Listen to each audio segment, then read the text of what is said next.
Let's begin our cultivation journey with Donghua family, fellow Taoists. A warm welcome to all you brothers and comrades back to the channel, the place where we get our fix of all the drama from the cultivation world.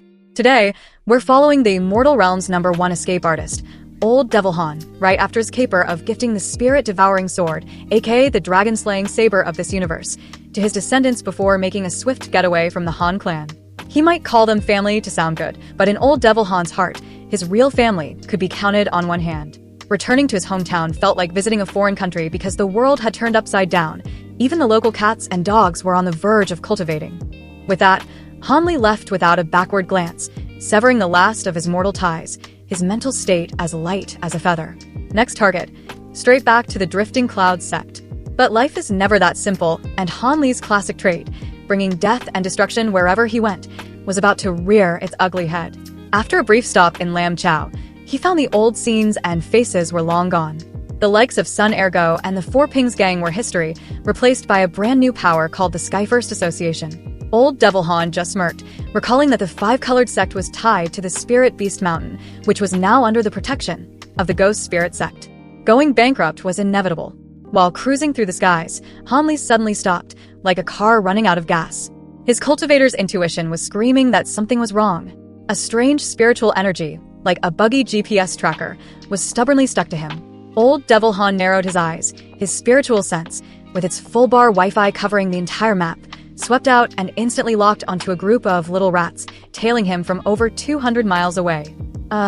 So it's the small fry from the grand tip-top mountain that I casually cleaned up the other day, Han Li guessed, a murderous aura beginning to swirl around him. He immediately turned around and flew straight towards those who loved to play hide-and-seek. Meanwhile, at the Little Rat's location, the 6 Spirit Beast Mountain cultivators, led by Han Yunji and a lady surnamed Lu, were looking deathly pale. "This is bad, senior sister. The GPS shows the target has stopped moving. Could it be that we've been discovered?" The woman named Lu, puffed up with excessive confidence, retorted, "Impossible. This technique was bestowed by the Grand Ancestor himself. Only we can track him. Unless he's a late nascent soul old monster who hasn't bathed in 1,000 years, there's no way he could find out. He probably just stopped to, enjoy the scenery." Han Yunji was still pondering this when her face suddenly changed. "Not good. He's flying towards us. At breakneck speed." "What?" Lady Lu's face went white as a sheet. She hastily formed a seal to check. The cursor on her map was indeed rocketing towards them like a missile. Her face turned ice cold as she screamed, "Run. Run now before it's too late. If we fight him, we're all going to meet our ancestors." Han Yunji quickly proposed a plan. "Let's run to the nearby Ghost Spirit Sect branch. Even though our sects bicker all the time, we're both on the demonic path. Borrowing their defensive arrays is our only chance to survive." "Sounds like a plan," they all agreed, hastily executing the 6-person combo, Ultra VIP Pro escape technique. They merged their magic power, and their escape speed skyrocketed, turning into a dazzling yellow streak as they fled for their lives. Han Li smirked. Even he wasn't sure how ridiculously powerful his spiritual sense had become. All he knew was that within a 100-mile radius, he could tell if an ant was male or female. And within 200 or 300 miles, no major disturbance could escape his notice. Did these small-timers really think tailing him was a game? For anyone capable of tracking him, Han Li's motto was simple. To get rid of weeds, you must pull out the roots. A streak of yellow light desperately fled in front. A magnificent rainbow roared in pursuit from behind. The distance closed in the blink of an eye. Lady Lu was so scared she was about to lose her wits.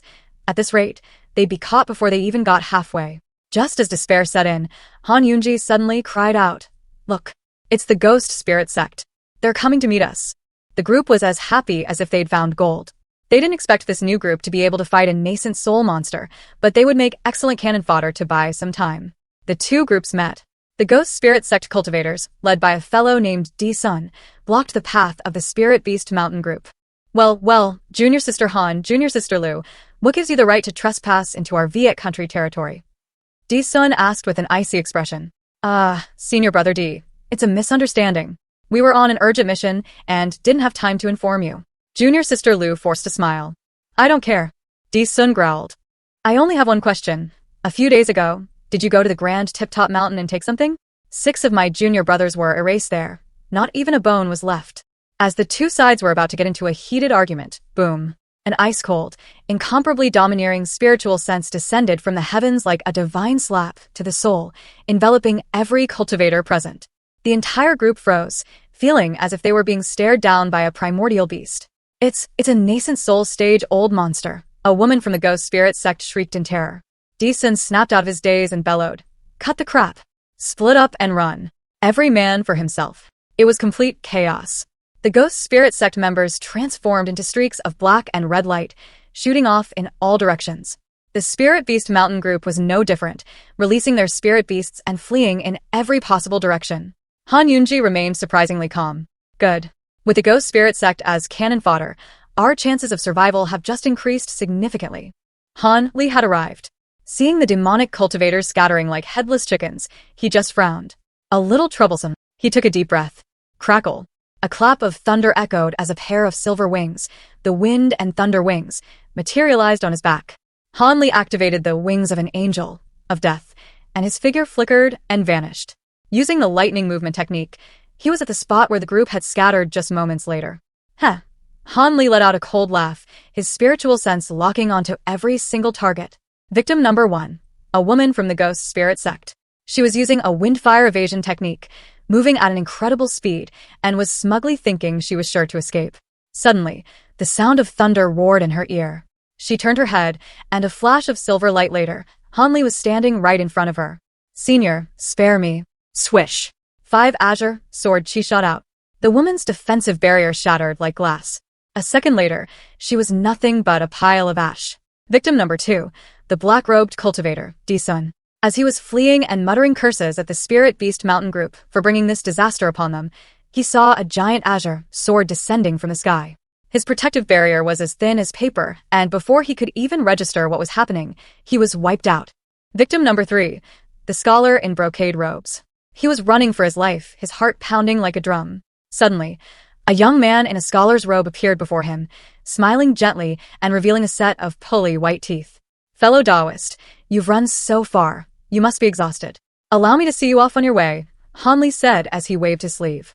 Countless golden specks flew out, instantly forming a massive golden cloud. The scholar only had time to let out a tragic scream before he was devoured by the miniature annihilation squad of gold-devouring beetles, leaving not even a single hair behind. Finally, only Han Yunji was left.